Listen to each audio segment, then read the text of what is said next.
You're right, guys, hope you're all keeping well out there.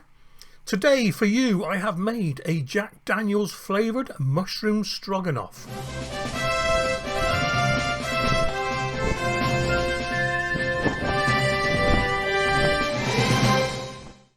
And let's go through the ingredients quickly. We'll go anti-clockwise from the shallot. So we got a large shallot, banana shallot, a clove of garlic, a couple of cornichons, 4 types of mushroom. I got what we got: shiitake, oyster, white button mushrooms, and chestnut mushrooms.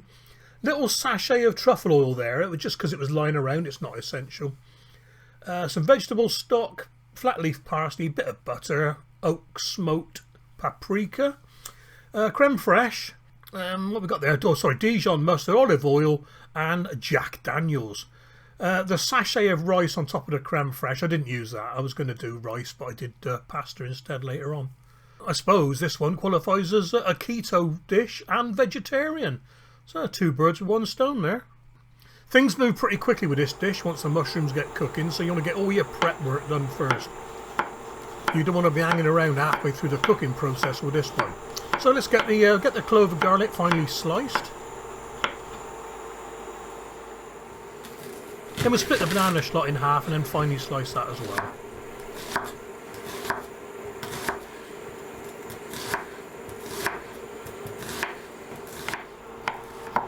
Roughly chop the cornichons. These are great actually in the mushroom stroganoff. They have that little bit of acidity, a little bit of a surprise when you're eating it, you know. With the mushrooms, dress the mushrooms and prep them however you want. You can slice them, quarter them, rip them to shreds. It doesn't really matter. Baby button mushrooms can go in whole even. I always chop those stalks away on the shiitake because they get a bit tough sometimes.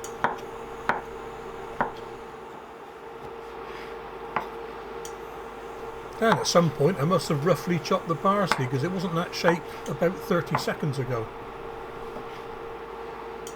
So that's about all the prep work done, I think.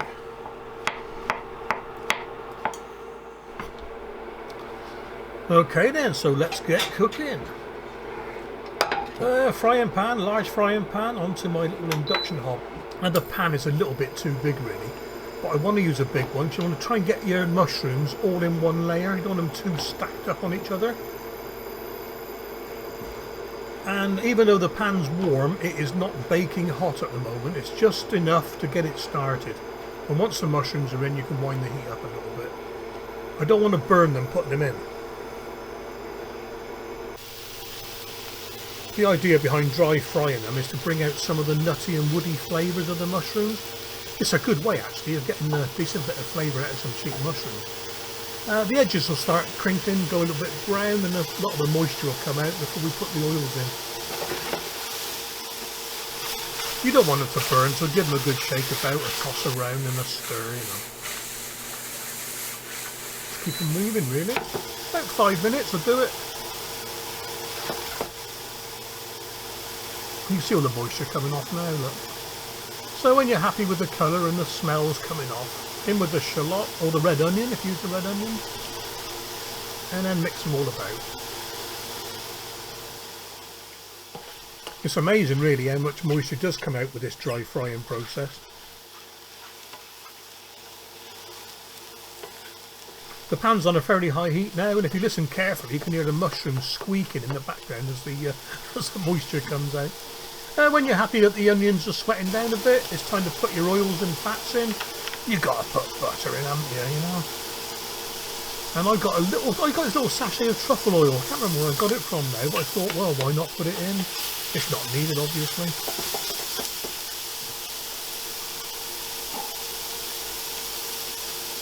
And then in with a couple of tablespoons of olive oil. So with the oil in now, the onions and mushrooms, they start frying, start caramelising, and the flavours change a bit. The sweetness starts coming out of the food.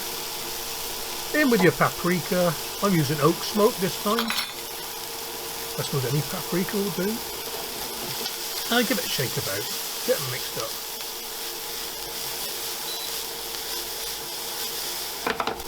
up. And then it's in with your finely sliced garlic clove. Get them stirred around, a little bit of colour on them. We're not trying to overly cook the garlic this time. Just give it a minute or two, then in with the Jack Daniels or whatever spirit you're using. Now, I've flamed this. If you're not comfortable flambeing it, then the heat will just evaporate the alcohol anyway. But saying that, doing the flambe gives it a little extra depth of flavour. And of course it brings out the pyromaniac in me.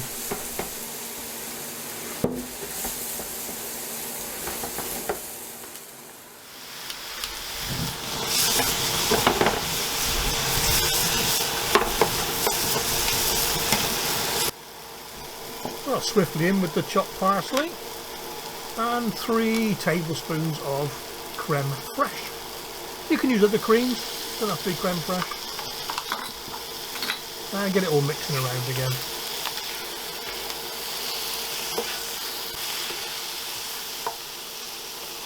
In with the roughly chopped cornichons. A couple of teaspoons of, well, I'm using Dijon mustard again this time. And 150 ml of vegetable stock, just to loosen the mix a bit and bring it to a more sauce-like consistency. At this point I thought it needed a little bit more parsley, so I chopped a bit more and put that in as well. And all you need to do now is just to slowly boil off some of the liquid so it is as thick or as thin as you like your stroganoff. And that's just how I like mine, so I will stop there and dish it up.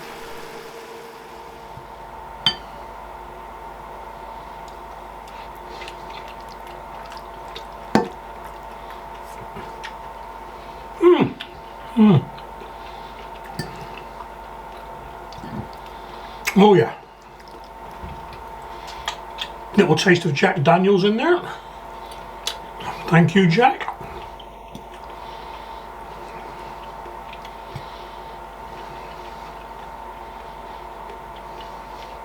Yeah, it's nice. Cool.